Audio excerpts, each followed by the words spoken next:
কার্যত হার স্বীকার করলো বাংলাদেশ। বাংলাদেশের রাজনীতি হাঁটছে কোন পথে? বিএনপি কেন প্রফেসর ইউনূসকে সহ্য করতে পারছে না?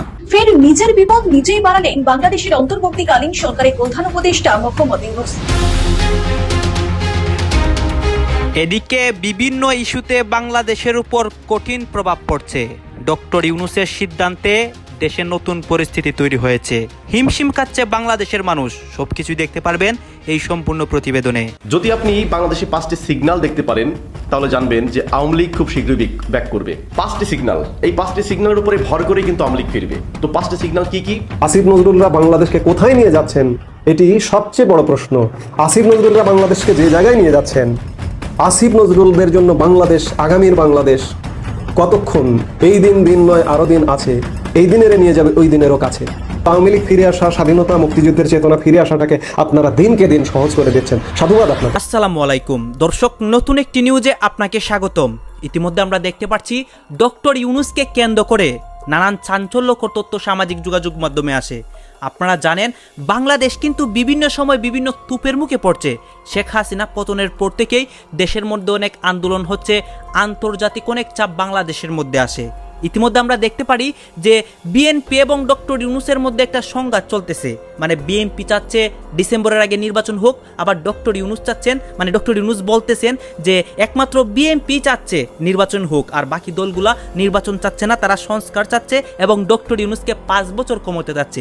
এই বিষয়গুলো নিয়ে কিন্তু দেশের মধ্যে অনেক চাঞ্চল্যকর তথ্য ঘোরাঘুরি করছে। গাইস, দেশের মধ্যে আমি আবারও বলতেছি অনেক কিছু হচ্ছে। অন্যদিকে সার্জিস, হাসনাত তারাও বার্তা দিচ্ছে। সব কিছু দেখতে পারবেন এই একটি ভিডিওতে, দেশের সর্বশেষ অবস্থা। আপনারা এই সম্পূর্ণ ভিডিওটি ধারাবাহিকলি কন্টিনিউ করবেন। সকল নিউজগুলো আমরা এক জায়গায় করে আপনাদেরকে স্পষ্টভাবে ধারাবাহিকলি দেখাবো এই জায়গায়। বাংলাদেশের রাজনীতি হাঁটছে কোন পথে? বিএনপি কেন প্রফেসর ইউনূসকে সহ্য করতে পারছে না? অথবা প্রফেসর ইউনূস কেন জাপানে গিয়ে বললেন একটি দল ছাড়া সবাই ডিসেম্বরের পরে নির্বাচন চায়? আবার ঐক্যমত কমিশনে বিএনপির যে বক্তব্য, এটাকে সবাই স্বাগত জানিয়েছে। পাশাপাশি জামায়াত বা এনসিপি তাদের অবস্থান কোথায় গিয়ে ঠেকছে? নেপথ্যে এনসিপি কি বিএনপির সাথে গোপনে আসন ভাগাভাগির কোনো পরামর্শ করছে?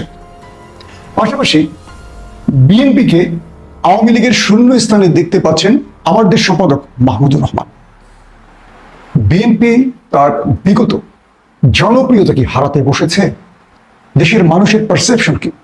আগামীতে ক্ষমতায় বসতে পারবে? বিএনপির আসলে উল্লেখযোগ্য ভুলগুলো কি? অথবা বিএনপি নেতারা ক্ষমতার জন্য কিংবা নির্বাচনের জন্য এতটা বেসামাল কেন? চলুন এই বিষয়গুলো নিয়ে আলোচনা করতে চাই। প্রিয় দর্শক, এই মুহূর্তে বাংলাদেশের নির্বাচন হলে যে দলটি ক্ষমতায় আসবে তার নাম বাংলাদেশ জাতীয়তাবাদী দল, বিএনপি। নির্দ্বিধায় প্রশ্ন হলো, বিএনপি ক্ষমতার রাজনীতি করলে এটা বিএনপির জন্য সবচেয়ে টার্নিং পয়েন্ট। আর তারা যদি মনে করে যে বিএনপি আওয়ামী লীগের মতো ফ্যাসিস্ট না হয়ে তারা বাংলাদেশের মানুষের হৃদয় জয় করবে, যেটা বেগম খালেদা জিয়ার শাসন আমলে বিএনপি বাংলাদেশের মানুষের হৃদয়ের আসনে ছিল। জনাব তারেক রহমান কি পারবেন তার বাবা এবং মায়ের জনপ্রিয়তা ধরে রেখে বিএনপিকে পরিচালনা করতে? প্রশ্নগুলো কিন্তু এখন উঠে আসছে। আমার দেশ পত্রিকার সম্পাদক মাহমুদুর রহমান খালেদা জিয়া অত্যন্ত আস্থাভাজন এবং বিশ্বাসী একজন মানুষ, পুরোপুরি দেশপ্রেমিক এবং জাতীয়তাবাদী বিশ্বাসী একজন মানুষ। কিন্তু এই ব্যক্তির সাম্প্রতিক যে বক্তব্যগুলো আমরা দেখছি অনেকটা বিএনপির বিরুদ্ধে যায়। এবং আজকে তিনি যে সম্পাদকীয়টি লিখেছেন আমি পুরোটা পড়লাম, এতে করে আমি আতঙ্কে আছে যে বিএনপির বিশ্বস্ত দেশপ্রেমিক ব্যক্তিরা বিএনপির সমালোচনা করছে কেন। প্রথমে আমি আমার নিজেকে দিয়ে বলি, আমি ধরেন বিএনপির একজন অনুরাগী বা বিএনপিকে ভালোবাসি। জীবনে যতবার ভোট দেওয়ার সুযোগ পেয়েছি বিএনপিকে দিয়েছি এবং ফ্যাসিস্ট যুগে পুরো সময়টা আমরা লড়াই করেছি নেপথ্যে হোক আর প্রকাশ্যে হোক বিএনপির জন্য। কিন্তু সাম্প্রতিক সময় অনেকে আমাদেরকে বিএনপি ভাবতে পারছেন না, তার কারণ আমরা বিএনপির সমালোচনা করছি, যেমনটা মাহমুদুর রহমান করছেন। আমরা কারা, আর এই মুহূর্তে বিএনপির সমালোচনা করছেন কারা? যদি আপনি বাংলাদেশে 5টি সিগন্যাল দেখতে পারেন তাহলে জানবেন যে আওয়ামী লীগ খুব শীঘ্রই ব্যাক করবে। 5টি সিগন্যাল, এই 5টি সিগন্যালের উপরে ভর করে কিন্তু আওয়ামী লীগ ফিরবে। তো 5টি সিগন্যাল কি কি? প্রথম যে সিগন্যালটা সেটা হচ্ছে অতিমাত্রায় চাঁদাবাজি বেড়ে যাওয়া। যখন দেখবেন যে বাংলাদেশে অতিমাত্রায় চাঁদাবাজি বেড়ে গেছে, তখন জানবেন যে বাংলাদেশের খেটে খাওয়া মানুষ বিকল্প দল হিসাবে আওয়ামী লীগকে বেছে নিতে পছন্দ করবে। আমরা ইতিমধ্যে দেখেছি যে গুলিস্তানে যে সমস্ত হকার আছে তারা বলতেছে যে আগে আমরা এখান থেকে চাঁদা দিতাম 5,000 টাকা, এখন সেই চাঁদা নিচ্ছে 10,000 টাকা। তাহলে পরে আগে যে চাঁদা নিত সেই তো ভালো ছিল, জাস্ট প্রেক্ষাপট। তো এরকম যখন দেখবেন যে চাঁদাবাজের পরিমাণটা সবচেয়ে বেড়ে গেছে এবং চাঁদাবাজকে আপনি ঠেকাতে পারছেন না, তখন মানুষ কি বলবে জানেন? যে এই চাঁদাবাজদেরকে রুখতে হলে পারে, কারণ ওদেরকে তো মারার ক্ষমতা আমার নাই, তাদেরকে পিটানোর ক্ষমতা আমার নাই, তো সুতরাং ওদেরকে যারা পিটাতে পারবে তাদেরকে আনতে হবে। এই প্রশ্নটা যখন মানুষের মধ্যে চলে আসবে, তখন দেখবেন যে আওয়ামী লীগ কামব্যাক করার সম্ভাবনা বেড়ে যাবে। এরপর 2 নাম্বার যে সিগন্যালটা, যখন দেখবেন যে বাংলাদেশে নারীর প্রতি বিদ্বেষ বেড়ে গেছে, নারীর প্রতি বিদ্বেষ বেড়ে যাওয়া মানে এই ইস্যু ধরে আওয়ামী লীগ কিন্তু কামব্যাক করবে। কারণ বাংলাদেশে যখন মৌলবাদী শক্তির উত্থান ঘটবে, তারা যদি বলে উন্না কিভাবে পড়তে হবে এটা যদি নারীদেরকে শিখিয়ে দেয়, যেমন আমরা ইতিমধ্যে দেখেছি নারীদের অনেক ফুটবল টিমের উপরে হামলা করা হচ্ছে, বিভিন্ন সংবাদ সম্মেলনে নারীদেরকে প্রবেশ করতে দেওয়া হচ্ছে না। এই যে নারীদেরকে একটা দমিয়ে রাখার চিন্তা, নারীরা যখন মনে করবে যে আমরা স্বাধীনতা পাচ্ছি না, নারীরা কিন্তু কম্পেয়ার করতে পারে যে আওয়ামী লীগের আমলে আমরা এত স্বাধীন ছিলাম, ইচ্ছা মতো চলাফেরা করতে পারতাম, ইচ্ছা মতো কথা বলতে পারতাম, ইচ্ছা মতো যেখানে সেখানে চাইতে পারতাম, অর্থাৎ আমাদের একটা পূর্ণাঙ্গ স্বাধীনতা ছিল। কিন্তু এখন দিনের পর দিন আমাদের সেই স্বাধীনতা খর্ব হচ্ছে।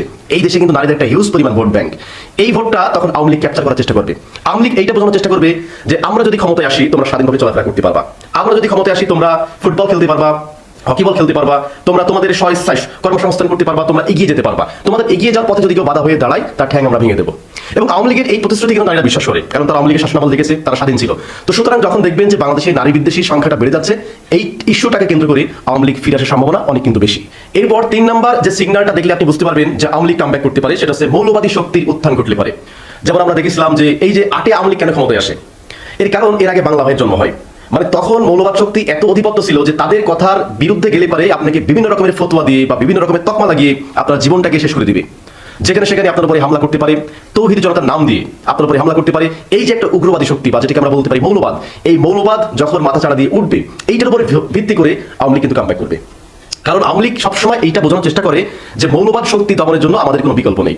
আমরা একমাত্র দল, আমরা গণতন্ত্রে বিশ্বাসী, আমরা ধর্মনিরপেক্ষতায় বিশ্বাসী, আমরা মানুষের অধিকার সমানভাবে বন্টনের ক্ষেত্রে বিশ্বাসী। তো সুতরাং আমাদেরকে ক্ষমতায় আনো, তোমরা স্বাধীনভাবে বাংলাদেশে বসবাস করতে পারবে। এটি হচ্ছে আওয়ামী লীগের 3 নাম্বার সিগন্যাল। তো সুতরাং এই সিগন্যালটা যদি আপনি কখনো দেখতে পারেন তাহলে জানবেন এর পরবর্তী ক্ষমতায় কিন্তু আওয়ামী লীগ আসার সম্ভাবনা অনেক বেশি। এরপর 4 নাম্বার যে সিগন্যালটা দেখলে আপনি বুঝতে পারবেন যে আওয়ামী লীগ কামব্যাক করতে পারে, সেটা হচ্ছে সেকুলার কমিউনিটির উপরে হামলা করা। দেখেন সেকুলার কমিউনিটি কিন্তু খুব স্ট্রং একটি কমিউনিটি। এই কমিউনিটির কাজ হচ্ছে এরা অলওয়েজ সেকুলার, ধর্মনিরপেক্ষ থাকে, যে আমি আবার মতো করে এগিয়ে যাবো, আমি ব্যক্তিগতভাবে ধর্ম পালন করব, ধর্ম অন্য কেউ পালন করলো কি না করলো এই ব্যাপারে কোনো ফোর্স নাই। মানে উনি স্বাধীনভাবে বসবাস করতে চায়। এবং এদের যে লবিংটা, এই যে দেখেন না যে বিভিন্ন পত্রিকায় বিভিন্ন আন্তর্জাতিক গণমাধ্যমে যে সংবাদগুলো পাঠায় বা বিবৃতি দেয়, কারা? সেকুলাররা। যেটাকে আমাদের সময় যে পিনাকি, ইলিয়াস, যাদেরকে বাঙ্গু এলিট বলে, এই বাঙ্গু এলিটের একটা অংশ কিন্তু সেকুলার। এই সেকুলারদের প্রতিষ্ঠান আছে ওডিসি, সায়নট, অনেক প্রতিষ্ঠান আছে। তো এই সমস্ত প্রতিষ্ঠানের উপরে যদি হামলা করা হয়, যেমন আমরা বিগত সময় দেখেছিলাম যে রমনার বটমূলে হামলা করা হয়েছিল, এই রমনার বটমূলে হামলা করার পর থেকে কিন্তু আওয়ামী লীগ আরো বেশি শক্তিশালী হয়েছিল এবং 2008-এ তারা কিন্তু ক্ষমতায় আসে। তো সুতরাং যদি আপনি কখনো দেখতে পান কোনো সেকুলার উপরে হামলা করা হচ্ছে, সেকুলার প্রতিষ্ঠানের উপরে হামলা করা হচ্ছে, সেকুলার কমিউনিটির উপর। শ্রোতা, আপনারা তো দেখলেন এখানে কি কথা হচ্ছে। অনেকে কিন্তু অনেক কথা বলতেছে, অনেকে আলোচনা করতেছে, অনেকে সমালোচনা করতেছে দেশের বিভিন্ন অবস্থা এবং দেশের বিভিন্ন পরিস্থিতি নিয়ে সবাই সবার মন্তব্য প্রকাশ করতেছে। এবং তাদের মন্তব্যগুলো দেখে আমরা অনেক কিছু বুঝতে পারি যে দেশের মধ্যে কি হচ্ছে এবং দেশের আপডেট নিউজটা ঠিক কোন দিকে যাচ্ছে। দর্শক শ্রোতা, এই বিষয়গুলো দেখে আপনাদের কি মনে হচ্ছে? এখানে যে অনেকে অনেক কথা বলতেছে, এই কথাগুলোর সাথে আপনারা একমত পোষণ করেন নাকি দ্বিমত পোষণ করেন, এটা আপনারা অবশ্যই কমেন্ট বক্সে লিখে যাবেন। আর হ্যাঁ, তখন আপনাদেরকে আমরা যা কিছু দেখিয়েছি সব কিছু আমরা সোশ্যাল মিডিয়া থেকে সংগ্রহ করেছি। এখানে আমাদের নিজস্ব কোনো মন্তব্য নেই বা নিজস্ব কোনো সিদ্ধান্ত নেই। সর্বশেষ আপনাদের কাছে আমাদের একটা রিকোয়েস্ট থাকবে, আপনারা আমাদের চ্যানেলে নতুন দর্শক হয়ে থাকলে চ্যানেলটি সাবস্ক্রাইব করবেন এবং পাশে থাকা বেল বাটনটি বাজিয়ে যাবেন, যাতে করে নেক্সট ভিডিওটা সবার আগে আপনাদের কাছে পৌঁছায়। ধন্যবাদ।